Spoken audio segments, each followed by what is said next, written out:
A house is made of wood and stone, but only love can make a home. Welcome to the RepcoLite Home Improvement Show, helping you make your home into one you'll love even more.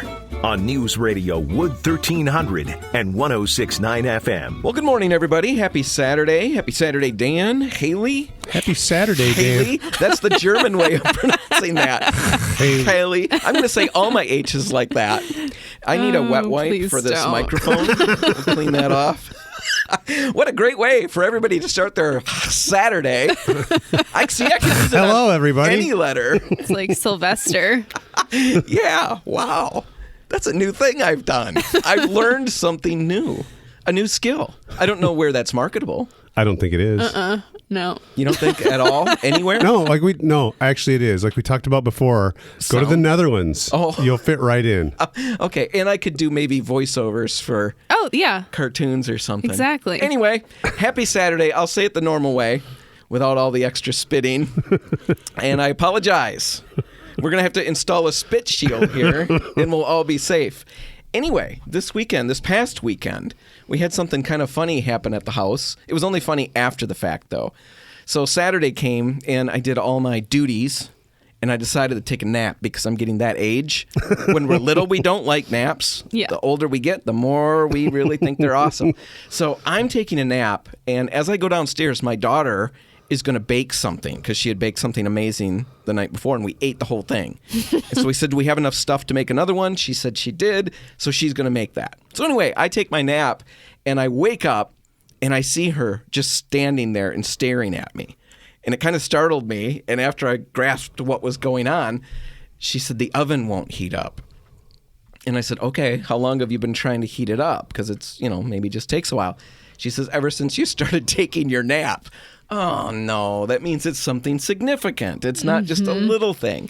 So I go upstairs, and I was really trying to be on my best behavior, but I was frustrated. When I get frustrated, that's never good for anybody. I panic, and that means everybody gets yelled at. Oh, my God. And so I'm trying not to yell at everybody or anybody.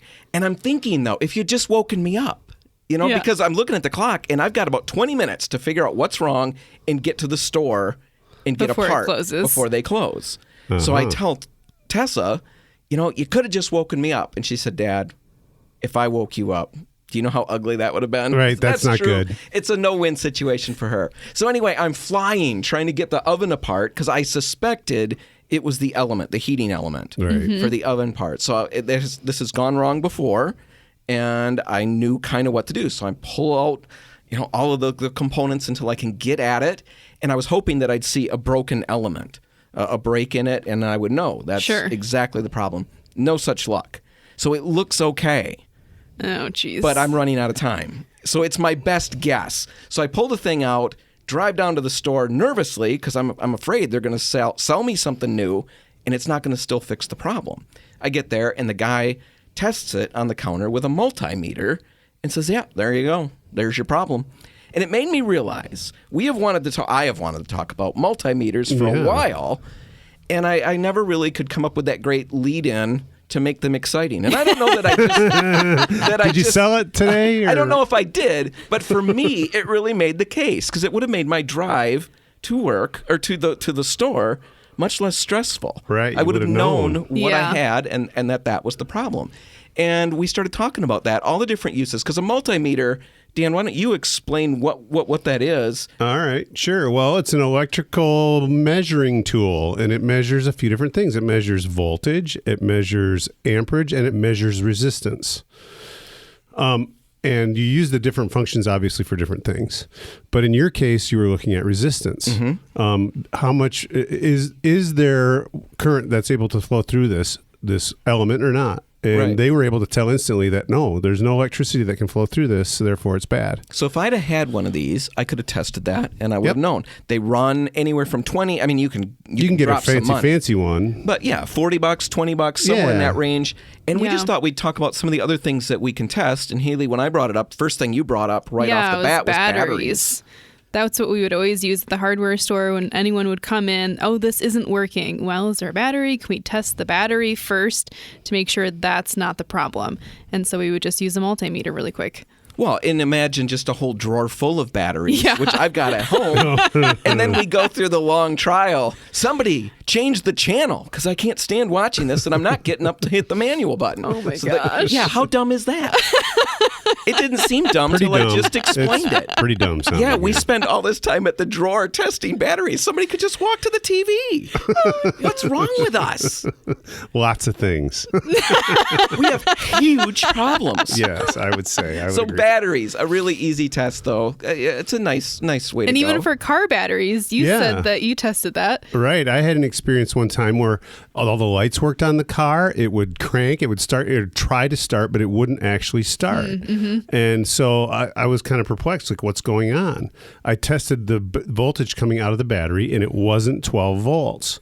And that I found from talking to the car dealership is a feature that the car has is it won't let it start unless there's at least 12 volts there. Okay. And so I was at like 11.5 volts or something. And no Just starting enough. for you. right, it wouldn't start. But I knew right then that was the problem. You know, it wasn't something with I had bad gas or whatever else. It was just that the battery wasn't. So you didn't have bad gas. That's good to know. Yeah, right. That's good to know. Right. So there's different things you can do also. So those are voltage things, Yeah. but also resistance thing, you know, like we talked about the oven element. The another one that I used on a car just very recently was to check fuses. My eyesight's not really great, and sometimes that little thread, it's hard to see. Is it broken? Is it not? And so I had a circuit that wasn't working in a car, and I tested the fuses, and sure enough, one of those was bad. There was wow. no continuity. There was, no, infinite resistance. So there's a lot of little handy things you can do with the multimeter. For something that's $20, $20 to $40, somewhere in that range. Yeah, a lot of cool things that you can do with it. Yeah, you can check lights. I mean, extension cords even. I've had an extension cord go bad and I didn't know what was going on. Dan, you said that you had a pile of bad extension cords and you always pick the wrong one first because you don't throw it away. Batteries? I do. I know. Yes, we've all established that maybe my methods. You hoard broken things. I do. And then I'm always frustrated when they don't work. So I'm going to get one of these and just test the piles of Yes, junk that's that a I've got. good idea. And then I'll put them in different piles. And then I'll store them that way. Anyway, Perfect. Multimeters. A lot of different things you can do with them. That's just scraping Simple the surface, to use. right? Yep. Very cheap and it saves you so much stress. Right. We'll put a couple links in the show notes if you want to check some out. We're going to take a break right now, and when we come back, we're going to pick up on something that we started talking about last week, and that's painted wood floors. We just didn't get to all the things that we thought were really important. So we're going to get to that in just a minute. Stay tuned.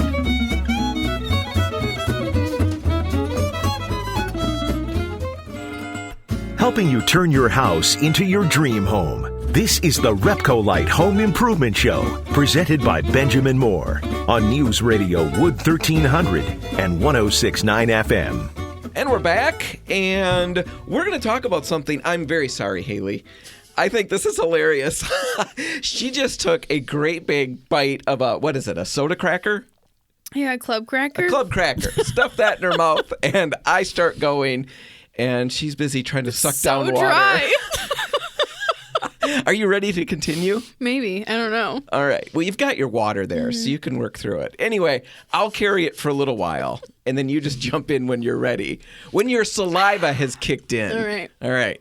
Anyway, last week we talked about a project that I tackled at my old house. I think it is so great. Painted wood floors. Mm-hmm. So we're talking about plank flooring, painting those. We know it's not for everybody. We know there are a group of people who, if it's wood, it's got to stay stained and varnished, and that's good. We affirm you in that stance. Yes, but there also are situations. Right. There's certain times where it's really a great option to paint these floors. And last week we went through a basic how-to. Mm-hmm. We had great big plans for what we were going to do, and really what we ended up getting accomplished was just the how-to. And so if you missed that, you're going to want to go back, at least if you're interested in this project, go back and check out our show notes. We'll have a link to the how-to that walks you through all the steps and what you'd want to consider if you're going to jump in. But what we didn't get is an opportunity to talk about all the reasons why we think this is such a good project, and also all of the cool options out there. We just kind of skimmed over a few. Yeah, we glazed over that part. Yeah, you ready to talk now? I can talk now. All right, I'm going to hand it over to you for a minute. The spit is back. No, it just has a huge design impact. And I think that was the original spark of this idea because it's so unexpected. I saw a picture where the floor was this yellow, and I just thought, how cool is that room? I mean, you just don't see colors like that all the time because we're so used to thinking of, you know, our neutral carpets, our wood floors, and the there's natural wood tones or whatever, or tile, which or has stone. All of that has a very neutral palette, and it works well on floors. Right. You know, it's very, very easy to work with. But when we see rooms that have some color or an unusual color on that floor, Pink. and when you combine that color with the texture, you know, because when you paint these, what you're going to notice right off the bat is you see all the planks now. Right. And all the nails, maybe. Right. I mean, all that comes to the surface. You can see the character of the floors all of a sudden. And that really plays into this unexpected look. You know, like you mentioned a yellow floor. There was one that I saw. I was making the joke that any color would work in this project. Yeah. And I kept always falling back on red. Because that seems outlandish. Yes, it seems outlandish. And then I would always qualify that and say, no, I don't mean red. And then I found a red floor. Right. Literally. It was a kitchen. It was most of it was white, right? The cabinets were white. Everything was white. They accented with green, lots of plants and, you know, small amounts of green accents. Right. And then the hallway leading up to that room had wallpaper that featured a fair amount of red in it. And then this floor. And it really worked. Yeah. So I really don't think any color is off limit when we're talking about paint on wood floors. It kind of like expands the entire color wheel you have available to you. Right. We just don't expect to see those colors on a floor. Plus, it works in any room, not just those colors on a floor, but any floor, whether it's the bathroom, bedroom, kitchen, entryway, front porch. I mean, you're not limited to the spaces where this can go. Right. Now, the other thing about this that's so cool is just the amount of options out there when you really start looking into it. Yeah, we briefly touched on checkerboard patterns on the last episode, but it's so much more than just those checkers. You could do stripes, zigzag, a big flower pattern, stencils, and under the umbrella of stencils, now you've got a whole room stencil, a rug. You know, does that mean an area rug, a runner, an entryway rug? A border around the room. Right. A way to transition into natural wood floors. You saw that. You saw one where the room leading up to this, you know, two rooms connected by a doorway. One room was painted. Yep. The other room, they maintained the natural wood plank.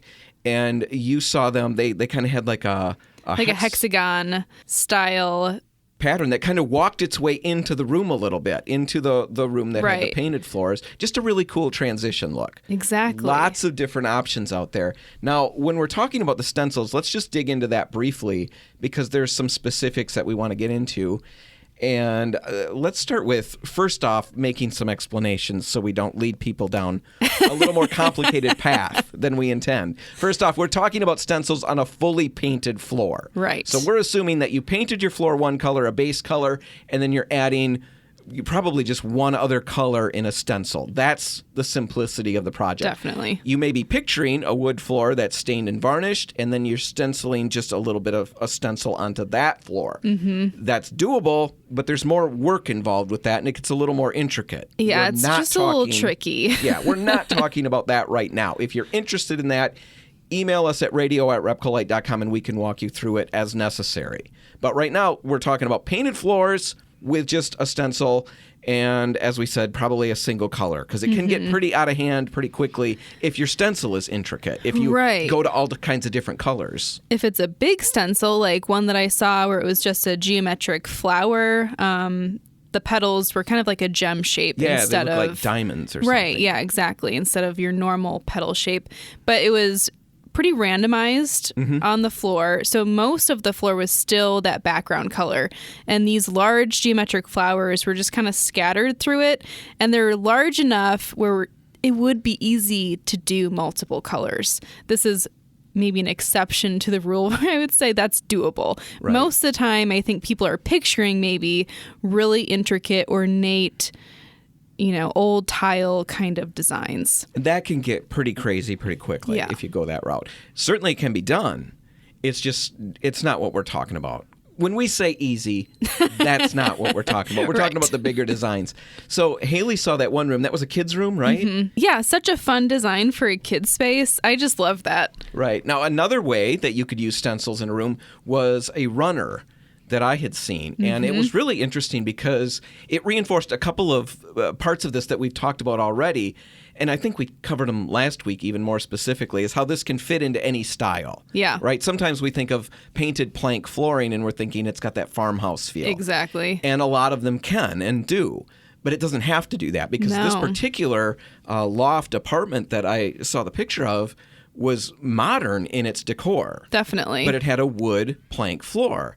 And honestly, they had before and after pics, and the before pic of the stained and varnished plank flooring looked out of place. Definitely. In the space. All of the furniture. Because it was all so sleek looking. Yes. And when you have this wood pattern, all of a sudden that looks too old for this sleek space. So they painted it all gray, and then they did a runner using a modern kind of a design. What'd they call it? They called it Bacterio. Yeah. It's from the 80s, and it looks like bacteria. Yeah. But it was actually cool.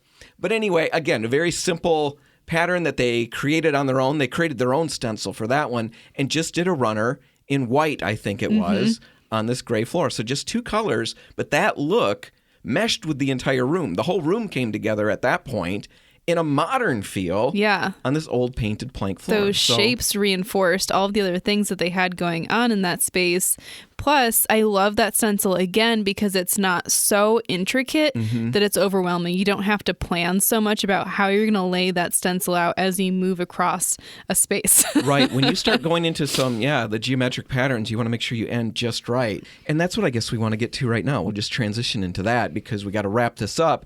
And if you are going to tackle a stenciling project on a floor, there are a couple things that you're going to want to consider. And the very first thing is planning. You know, as we just mentioned, it's similar to tiling in that you typically want to start in the center so that where it ends on the edges of the room, you don't end up with a quarter of a tile on this side of the room and a full tile on the other side of the room. Yeah. You're going to want it to be equally distributed. Right? So you start in the center. It takes some planning to do that. Map out how the stencils are going to line up with each other. You're probably going to want to make sure you've got a bunch of paper towels handy because when you start, and do a lot of practicing ahead of time. Yeah, that's the big thing. It's very easy to overload your brush when you're doing a stencil, and things can get out of hand quickly. Yeah, that's how you get that bleed through, or the stencil gets too messy where you can't move it to the next spot afterwards. Yeah, do a little testing ahead of time. If you're going to go this route, we'd really recommend stencil adhesive. It's a spray, and it works really well to keep the stencil all in place. Even if you've got one of those more intricate stencils, it will keep all of it in place. Sometimes we just tape around the edges, and then you're just hoping for the best in the middle. Right. This will keep all of it in place without leaving a residue behind. And then I think you can really shop around for these stencils too, because you want to plan for the level of difficulty that you're willing to get into with these. And if you don't find exactly what you're looking for, the other beauty of this project is that you can create your own stencil. You can purchase this Mylar plastic and cut out your own design, or you can order a custom stencil design online as well. Right. So many different options. It's a really cool project. And even if you don't want to go the route of stencils, you could put stripes on the floor. You could so many different things. Zigzags, squares, even the checkerboard patterns, all of those things. It takes a little thinking how you're going to tape them off, and the right products to use will help you with all of that if you decide to go that route. And remember, even if you don't, a solid color paint on the floor still can look really good. You just got to get the right one, and we'll help you get that too. Now, we're going to take a break, and when we come back, we're going to discuss wood and vinyl flooring trends and what that means for stain matching. That's all just ahead. Stay tuned.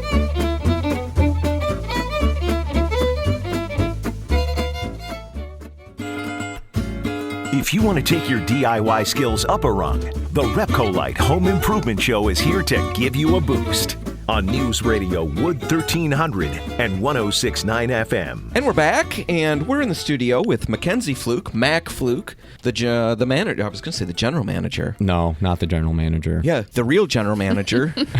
Just started sending off an email to Mac and I. You can back off on that. Mac is not the general manager, just the manager of the Jennison store. Correct. Right? Yes. Anyway, you're here. You were on the radio a couple of weeks ago, and we were talking just about the trades in general.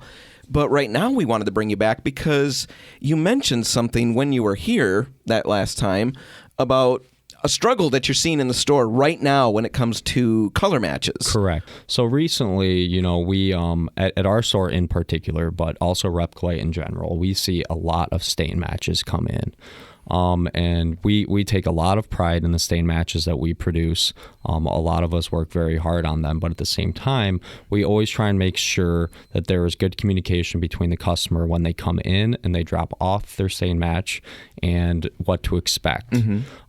So something that we are seeing right now is a lot of faux flooring. So vinyl floors that are not actually wood, but have been digitally printed onto vinyl slabs to look like wood. Yeah, Right. a little different than Like that. We've got it in the other half of our studio. Like that. It looks exactly like that. Yeah. And then they will bring in a real piece of, let's say, red oak, and they have a bleached whitewash stain with black in the grain, and the upper grain is just bleached white. really testing the limits. Correct. And there's just, we always just want to make sure that there's good communication with the customer and what to expect when they get that back. Because at the end of the day, we can get that color, but we're never going to be able to change the color of the wood.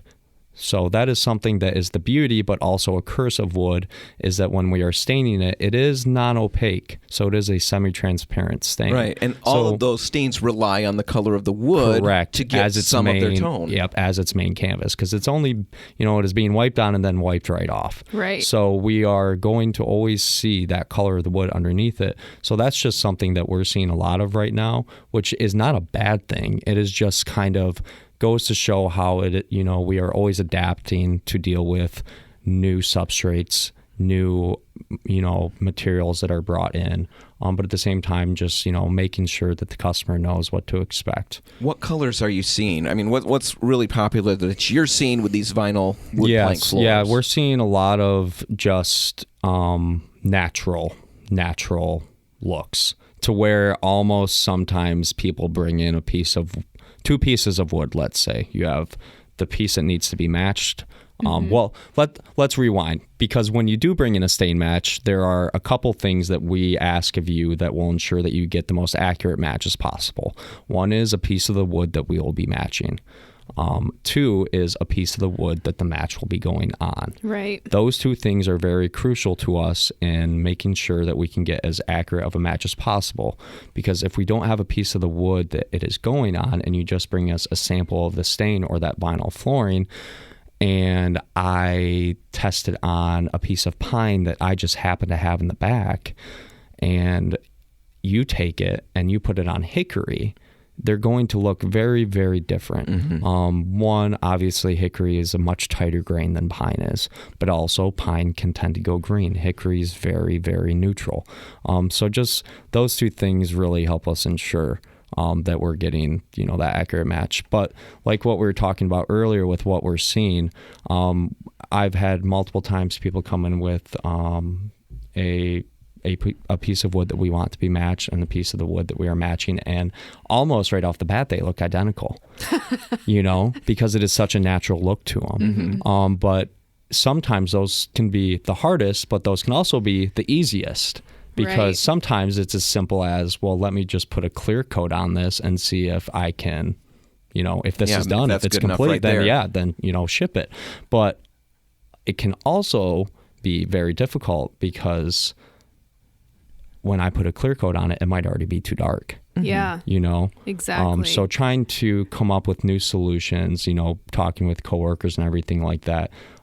We're finding ways to deal with it, but like we said, we all enjoy it. That's why we do what we do. One of the things that people can consider, though, is right off the bat, you're talking to people who've got the wood. Correct. I bought all this red oak that's going to be my trim or whatever, and here's my floor. Now I need a stain match. But you're also talking to people who haven't purchased that oak yet. Correct. And those are the people that, there's a number of things you can do, and maybe a place to start is just start by stopping in at one of the stores. Correct, yeah. Show us what your target is going to be. Yep. And maybe if you've got a few cutoff samples of what you could get, we can give you a good idea Correct. as to where you might want to go. Yeah. And as long as there's an understanding, and that's all we, usually try and make sure the customer understands, whether it be the contractor or the homeowner, because we're seeing it with both, is that you may come to pick it up and it might not be what you pictured, but that is fine. Tell us that. Don't force yourself to like it and then go home and stain your door or stain your floors and then walk out of your bedroom every day and say, those people at RepcoLite, Yeah. Go home, check it out, how it looks at your place, and if you'd like to be a little bit different, come back and let us know. We work best when you give us waypoints as to where you want us to go with the product, whether it be paint or stain. If you want it to be a little bit more white, tell us you want it to be a little bit more white. And that's really the nice thing about a custom paint shop, is that we are there to listen to you. Yeah, for sure. And I think there's always going to be limitations, and it's just about communicating together so that we both understand what the limitations are. Can you get different wood if we're going to do this type of match? Can we go less white? Yep.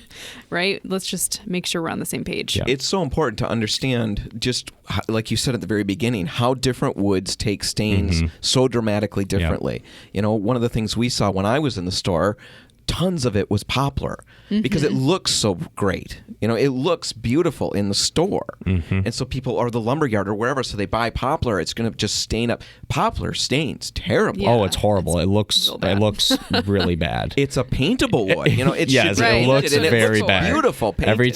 Every time I'm staining poplar, It really is confusing for people because it has a little bit of a look like almost like a cherry, because that's what we would see Correct. people do. They would have cherry cabinets or something, and then they would trim things with poplar to save money. Yeah, a softer wood. Right, Yes. and we could never get that stain to really look good. Yeah. Not and in poplar a way. can be very green. Very too. green. Very, very green. Very blotchy. It absorbs. But pine goes in a different direction. Hickory in another direction. And oak can vary even from Yes. piece to piece Yeah. with white oak, red oak. If I had to choose my favorite piece of wood to do a stain match on, All right, it would let's be hear it. white oak. Yep. White oak. Sure.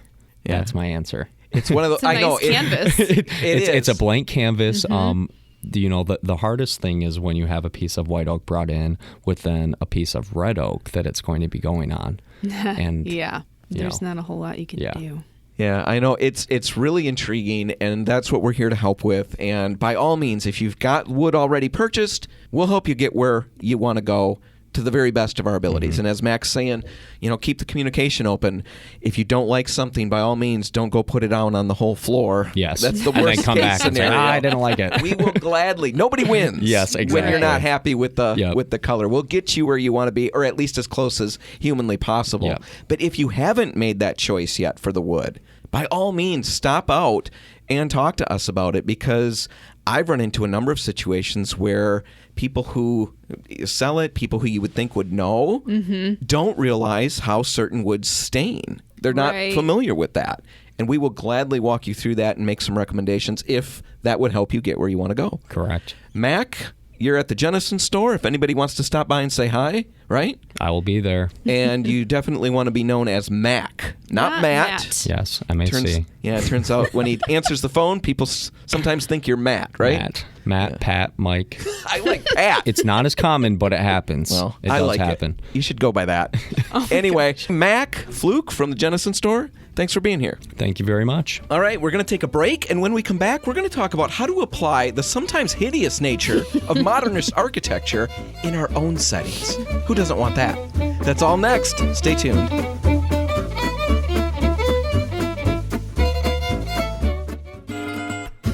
If you want to take your DIY skills up a rung, the RepcoLite Home Improvement Show is here to give you a boost on News Radio Wood 1300 and 106.9 FM. And we're back, and, when you're driving around, riding around, whatever, we see all kinds of buildings, all kinds of homes, all kinds of structures, and there's all these different architectural styles involved. And some things we really like. And sometimes we have knee-jerk reactions like, oh my gosh, that's so brutalist. Why did they even build it that way? Right. They look like eyesores. Like They do. It just looks like concrete, sterile jail. Yeah. Modernist structures, modernist architecture. So, yeah, we all hate that. We don't all hate that. We don't all hate it. But that's what we're going to talk about. Yeah. And we're going to show you how to apply that in your home. Don't you because want to hear this? Who doesn't want to? No, actually, this is one of my favorite kind of concepts to grasp, because a year ago, we talked about Iris Apfel, and we've talked about her over and over again. When I was first introduced to this lady, I was repulsed by the design. Not her. She's a wonderful person. Don't always take it. I know. It's so funny. See, I would assume by watching you guys that I am a worse person than I am. That's a fair assumption. Yeah. I mean well. I just don't always say it the right way. Her design in her home was so cluttered and so crazy and so over the top that it was, I couldn't even wrap my brain around it. It was too horrible. much. It's not me. Yeah. But then I dug into the concepts behind what she's doing. And while what she's doing isn't my style, the concepts are really good, and I was able to apply them to my style and develop my style a little further. My style. Pretty awesome. And that's what I think is really fun about this, because there's a lot within modernist architecture that even if we hate what it looks like, there's a lot of value from the concepts behind it that we can apply. Exactly. And there's a really interesting origin story. And who doesn't love that? Right. So let's get into it. Modernist architecture, if you're not sure what we're talking about, Haley, why don't you describe it? Flat roofs, largely. Large rectangular windows, clean lines, white paint, cover terraces, getting buildings off the ground on pillars even. So those are some of the key concepts behind it. The buildings are largely, they don't invite. Right. That's not their point. And usually they're made out of concrete, right? And they were able to be made because of reinforced concrete, which started in, the 1870s was the first invention of that. And that really allowed them to push what they were able to do with architecture and design at that time. And that's what's really interesting, because you mentioned those pillars, because that was one of the concepts, one of the key architects, I can't say his name, Le Corbusier? Something like that, yeah. Look at that. Nailed it. Kind of said it. Yeah, nailed it.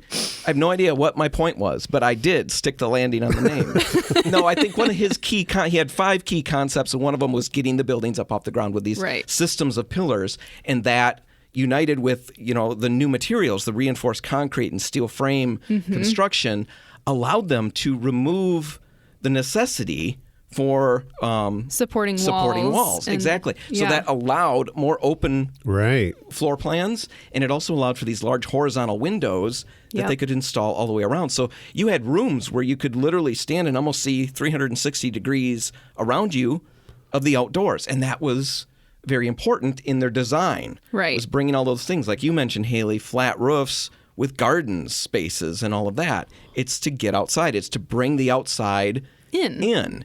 Which is so strange, because when we think of these things, they're so cold. And when you see them on a landscape, you would never think... They look out of place. Right. You would never think that landscape and the beauty of the landscape was important to the designers. Right. And yet it was, because they were looking at the building from the inside out. Yep. Right. From our viewpoint, our point of view, how we appreciate the landscape. They forgot to look at it from the landscape's point of view. But anyway, that's modernist architecture in a nutshell. Overview. Why did it start? That's even more interesting. And it all goes back to tuberculosis. Who says you can't thank tuberculosis for certain things? Has anybody ever said that? I have not personally thanked tuberculosis for anything. Well, we can thank tuberculosis for modernist architecture. Okay. There we go. Great. Something that many of us, we established, don't like. Thanks a lot, tuberculosis. Right, we don't like tuberculosis, and we don't like modernist architecture. We like the concepts behind it. So how in the world did tuberculosis bring about, at least in some way, or influence modernist architecture? That's the cool story. Right. With tuberculosis, the established treatment at the time was fresh air and sunlight. The idea was that these dark, dusty spaces that we were existing in were just harboring germs. Right. And this was why people are essentially sent away to the country to have more outside time. Right. And so that led to sanitariums being developed and designed, and part of the elements, the key design elements in those spaces, those buildings, were areas where people could be outside. They've even got stories of people sitting out in these covered porches, covered verandas, and things like that, wrapped up in blankets in the middle of winter, just to make sure they get that exposure. I'm not sure necessarily how many what of we those would think folks of. made it to spring. Right. But that was the The concept. idea, was that we needed the fresh air.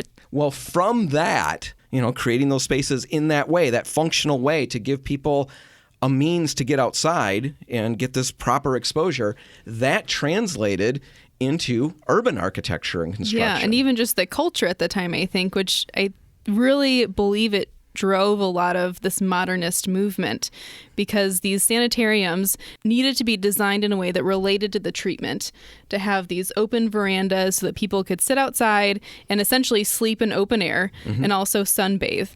But that enters these urban areas now because this is how people should just live. That was the idea. Instead of going out to the country, let's just bring the country to our house. Right. To combat tuberculosis and to make sure we're more healthy. And eventually it became a bigger, overarching philosophy. Right. One of the main architects, that guy that I said the name right the first time, and I'm going to just leave it there. He has a great line about, the white inside, getting rid of, the dark colors and stuff. Everything was light and white and streamlined and decluttered. And he said there's no more room for dirt in the corners. And cleanliness in the home leads to cleanliness in the soul.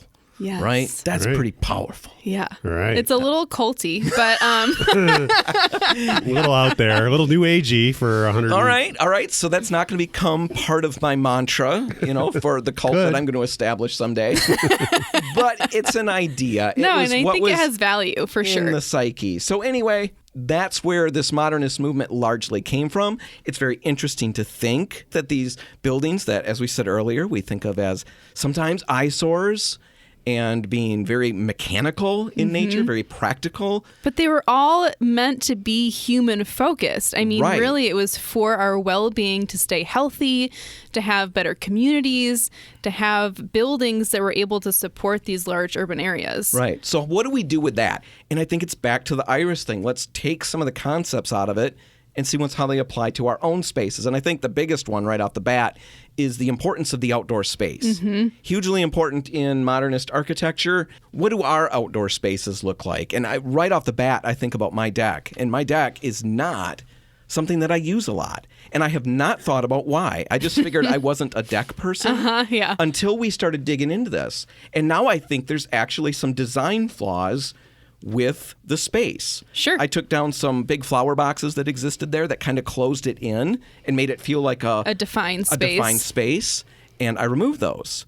And ever since I removed those, we quit using the deck. Interesting. I think in retrospect, I need to look back and create something, whether it's railings, because the deck sits on the ground, so railings weren't a big issue. But maybe I need that to create that space. The bottom line with that is just, if you've got spaces like that you're not using, there is value in figuring out why and what you can do to get them up to speed. Yeah, I mean, we spend 90% of our time indoors, probably even before coronavirus. So I think we need to take advantage of getting more light in the house, or being able to have these inside-outside places, whether it's a front porch there you go. We need to declutter so that we can actually use it. How many times don't you drive past a house that's got a cluttered up front porch? It's a great space if you can declutter it and actually put it to use. Yeah. So take a look at those things.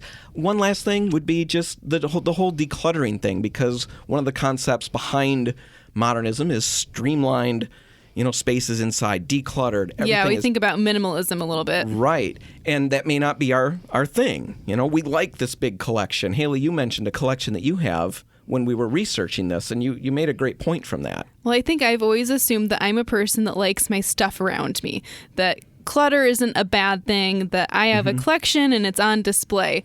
But when I really started thinking about it after all this research, am I really looking at any single item on the shelf, or is it just becoming stuff that I don't consider? Of stuff, singularly. Right. If you would put out just a few of those items, they become a handful of items. Yeah, unique, singular, they stand out. I can focus on them. If I could just take some of this idea, test it, and take away most of the stuff that I have out, could I highlight a few items at a time and rotate them? Does that do a better job, actually, than having them all out at once? Right. There's stuff to learn from everything, even something like modernist architecture that may not be our favorite thing in the whole wide world. Exactly. Right? Now, that's all the time we've got. We're going to wrap this one up. If you want to find it again, you can find it online at RepcoLite.com. Whatever you do today, make sure paint's a part of it. All of the RepcoLite and Port City paint stores are open until 3, waiting to help. I'm Dan Hansen. I'm Dan Altina. And I'm Haley Johnson. Thanks for listening.